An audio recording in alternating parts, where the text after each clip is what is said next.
Penguin Random House Audio presents Fearless and Free, a Memoir by Josephine Baker.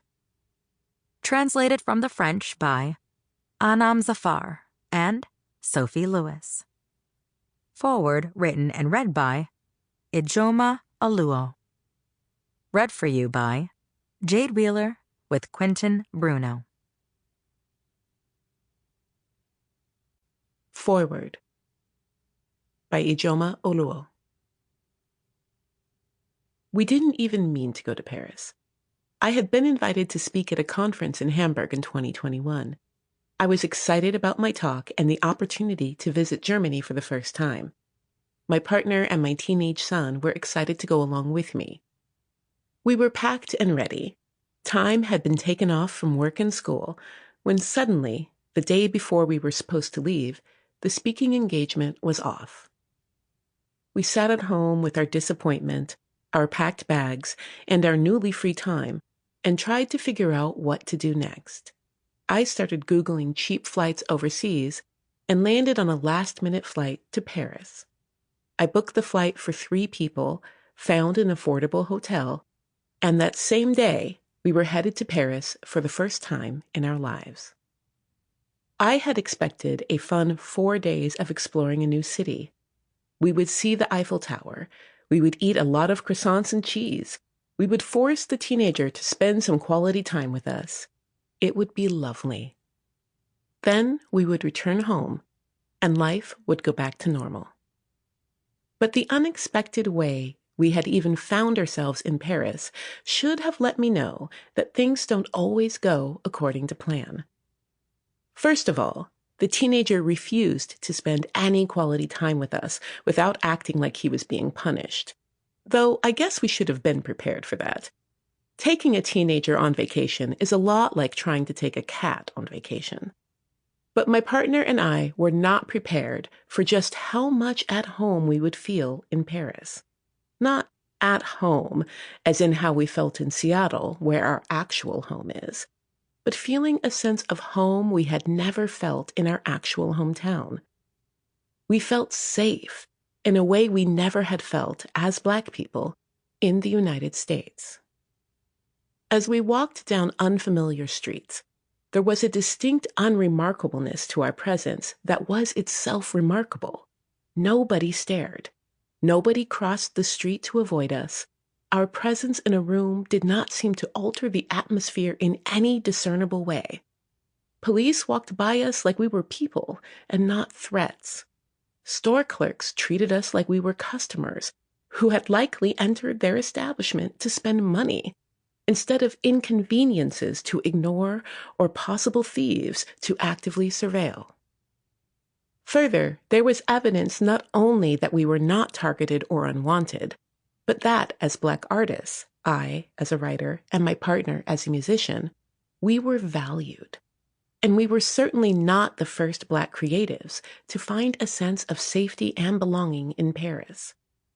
Paris's love of Black artists, particularly Black American artists, was evident everywhere. Walking through the city, you can see the love for James Baldwin, for Nina Simone, for Jean-Michel Basquiat, and you'll find the love especially for Josephine Baker. Perhaps no Black American artist is more beloved in Paris than Baker, and her influence on French culture is still seen today, decades after her death. My partner and I were inspired and immediately began imagining a life where we could live in Paris. On our subsequent visits there, the nuances of the racism in French culture and society became more apparent to us. It became clear that even if we were not the primary targets of French racism and colonialism, these aspects were still present in France and still impacted the lives of millions of people of color, especially people of Arab and North African descent, in devastating ways. But while thinking of living someplace where our creativity would be valued, where our humanity would be seen, where we could walk down the street and not feel the weight of the constant sense of unsafety that American anti-Blackness has always placed upon our shoulders, we couldn't help but wonder what we might be able to create in the place that Josephine Baker chose to call home. Josephine Baker's story is just as French as it is American, while also being uniquely hers at the same time. For who else could ever have had a story like hers? The dancer, the singer, the ingenue, the scandal maker, the activist, the spy. Josephine Baker lived at least 10 lives in one.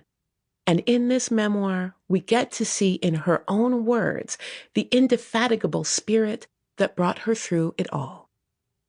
Miss Baker's funny, brilliant, stubborn, and fierce spirit shines through in these pages.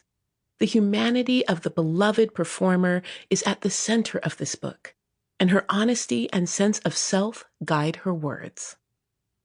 It is clear through her work and words that Baker was passionate about justice, justice for all lives. Her charitable work is well documented, and thousands of children benefited from her generosity.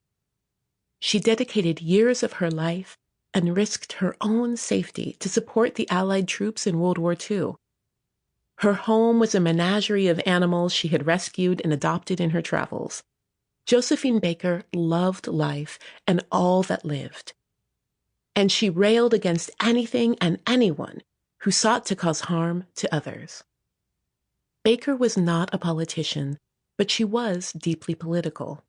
Her very existence as a Black woman entertainer in the early 1900s was inherently political. She had to fight to get into just about every room she performed in. She fought against the injustice she encountered in her own life, even when doing so hurt her career, and against the injustice she saw being done to others. Perhaps no fight was closer to her heart than the fight against racial injustice and for Black liberation. Having survived the terror of the post-Reconstruction American South in childhood, Baker was immensely grateful for the safety and acceptance she found in her adopted home of France. And subsequent trips to the United States to perform later in life would only serve to increase her appreciation for her life abroad and deepen her commitment to speaking out on racial injustice in the States. In her reflections on the racism she witnessed and experienced in the United States, Baker says she was shocked to see how abused and exploited Black people in the States still were. In her recollections, she shares her outrage and confusion over the unequal power dynamics she witnessed between Black and Jewish community members in New York City. She reflects on the living conditions of many Black tenants who were renting property from Jewish landlords and the working conditions for many Black people employed by Jewish bosses. And she asks how one historically marginalized population could seem to be exploiting another marginalized population. Her language draws broad strokes, and she makes generalizations that require further discussion here. She laments, why, in an ironic twist of fate for both of them, must the poor colored people of Harlem be a punching bag for the Jews, who've forgotten their forefathers' story? Baker was right to be outraged, shocked, and confused by what she witnessed in Harlem, and her sentiments will not feel unfamiliar to many Black people in America.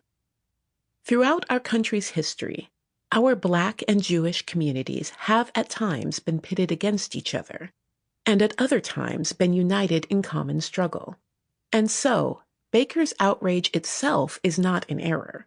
But without the social and political context surrounding the power dynamics she witnessed, her conclusions and blanket statements can cause harm and contribute to bigotry and anti-Semitism, which I do believe Baker would have opposed.